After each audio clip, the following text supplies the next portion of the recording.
Throughout history, we, as humans, have used the power of our minds to achieve incredible and amazing feats. In reality, our minds are simply tools we use to create our thoughts. And the quality of our thoughts determines the quality of our experiences.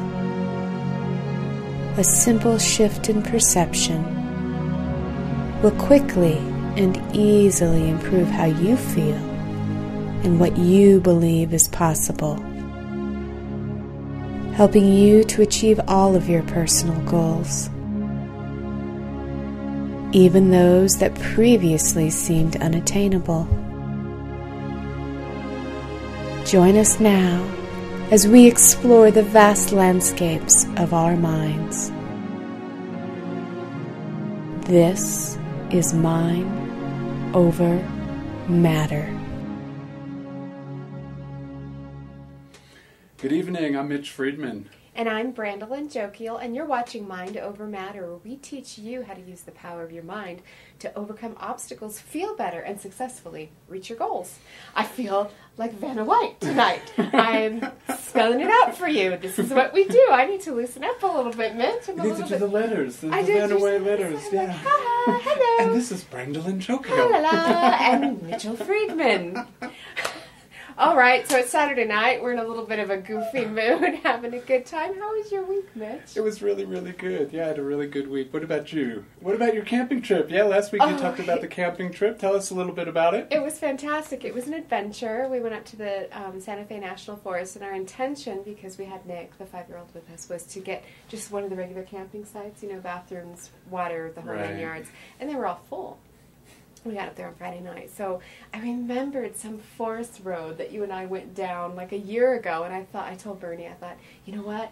I think I know this campsite way out in the middle of nowhere with a beautiful creek running through it, and I think I can get us there. We made it to the spot, and the spot was beautiful, and it was just totally out in nature, no other people around, and we just had such a wonderful, wonderful weekend. So get outdoors, enjoy this beautiful New Mexico landscape. This is such a great time of the year. I know I've just been really enjoying it. I know what I did that was really fun this week. I drove up to Taos. That's right, and I've never been to Taos. Yeah, and you I know. I can't believe. Well, in fact, you were sleeping in my office. Yes, I was sleeping. And I thought, I'm going to go do some errands, and I just wound up on the road, and the further I got up, I knew I was getting close to the Rio Grande, and I thought, I'm just going to go up to where they're rafting and watch everybody raft. And then I headed all the way up to Taos and went up to Red River, part of the Enchanted Circle. So it was great to head up north into the mountains and just, yeah, it was beautiful and be around the water. And so it was a great day. I didn't get home. It started pouring and lightning and thundering, so I hung out in Taos for a while and came back late at night, so it was really cool. Wow. Cool day, yeah. Yeah, getting out of Albuquerque with this heat is kind of nice right now. It's wonderful that we have all the mountains around us. So, get outdoors, enjoy yourself. We actually have a show to do tonight. We could just sit around and talk about our lives, but like really, who wants to hear that besides you and I? So, our show tonight is Mitch and I are going to be talking to you about the 3 parts of your mind.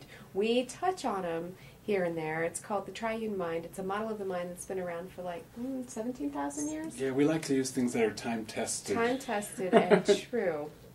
And basically, when we talk about the mind, when I say 3 parts of the mind, a lot of times people go like this Freud thing, like id, ego, and superego. Oh, right, yeah. No, that's not what we're talking about. We're talking about basically kind of levels of the mind. So the 3 parts of your mind are the conscious, the subconscious, and the superconscious part of your minds. And the conscious part of our minds is the part of our minds that we as adults tend to really be more into most of the time, Mitch, meaning like we think that it's the Mac Daddy, big time, I'm a conscious person, or I'm an analytical person, or I'm a logical person, and I'm going to figure it out all up here. I'm going to figure that out. And I notice from the work that Mitch and I do that I think as a society we put way too much power on the conscious mind and think that that is a seat of power. And really, the conscious mind has several different functions that it does, and it is the seat of willpower. So when you're working towards a goal and you're like, you know what, I'm going to get this done, and you kind of have that, like, go, get 'em, fight 'em, tiger thing, that's willpower. Like, I'm going to stop smoking, or I'm going to stay away from brownies, or I'm going to run that marathon, or I'm going to finish that project. That's willpower. And willpower will take you so far. Right.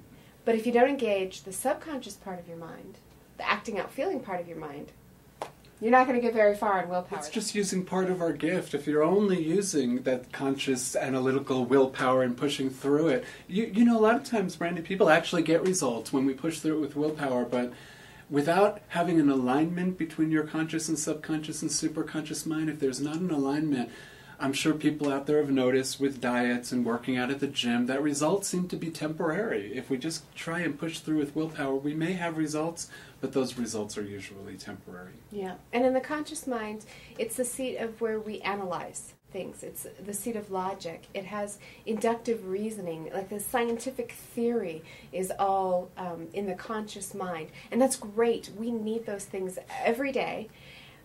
The limitation to that is, get this, the conscious mind, think of it as kind of like linear. It kind of marches in a line, one thing after another, one thing after another. And it can do about 5 to 7 things at a time. So it can be aware of or process 5 to 7 bits of information at one time. That's pretty cool. You know, that's kind of why we have 7-digit phone numbers, because the conscious mind can handle 7 at a time. And 5 to 7, some people say 5 to 9, but that's really the max of information you can process per second. Subconscious mind, you want to tell him, Mitch, how much? 2 million bits of information per second. The subconscious mind has the computing power, folks, and it's recording all the time. Right, 24/7, even while you're asleep. Even under general anesthesia.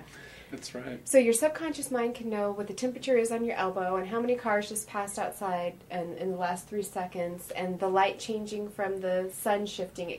It's recording all of these things, but consciously, that part of the mind that we give so much credit to, consciously we can be aware of 5 to 7 bits of information. So if I say, think about what the tip of your nose feels like right now. Think about the color of your mother's eyes. Now think about this, think about that. Once I get to about the 5th or 6th thing, you can't hold what the tip of your nose feels like anymore. Yet your subconscious mind is recording all of that. I guess that's why driving and cell phones and all that stuff isn't such a good idea, because there's probably, I mean, we're driving, we're steering, and we're working brakes and clutches and watching what's going on around us. And that cell phone, I think, for a lot of people is the 8th thing or the 9th or 10th thing. So. Well, the other thing about that is a couple of shows ago, we had the show with Dr. John Medina on brain rules, and that the brain cannot multitask. So even when we say in that conscious, you're aware of 5 to 7 bits of information, it's because you're switching between things really, really quickly, but you can't do 2 things at once. As in the conscious part of your mind. Now, subconscious, Mitch is going to talk about like all the things the subconscious mind is doing. It is like the engine room. It is like totally we get things done place. The conscious mind is more like, hey, I want you to get this done, and then the subconscious mind takes over from that. So the whole cell phone thing, that multitasking, yeah, we're just not equipped to do that. So put down the mascara. I've been guilty. I only usually at stoplights. And a sandwich and a cell phone and all of those things, and concentrate on driving. That's your PSA, public service announcement for the day. Good for Help us. keep New Mexico safe, yes. Help keep each other safe, Yes. really, you know. Yes, so that conscious part of your mind, it has gifts for us. It helps us do our taxes. It helps us figure out how much per ounce we're spending on mushrooms in the grocery store. All of those wonderful things. It helps get us through those analytical things. It helps us reason things out in a logical way. All things that we need to do. But it's not driving our behavior. So, where does all that stuff start happening? It really starts happening in your subconscious mind. I like to think of the subconscious mind as the acting out part of the mind. I call it the magnificent doer. It's the part of your mind that's always acting out all your thoughts and ideas and pictures that you're having about yourself and your life. And so I don't know if anybody's ever had that thought, why do I keep doing the same behavior when it's not really what I want to do? Well, there's a reason for that. It's because your conscious and subconscious acting out mind are out of alignment. So, again, you're only using part of your gift when you use your conscious mind. You have to engage the subconscious part of your mind in order to get anything done.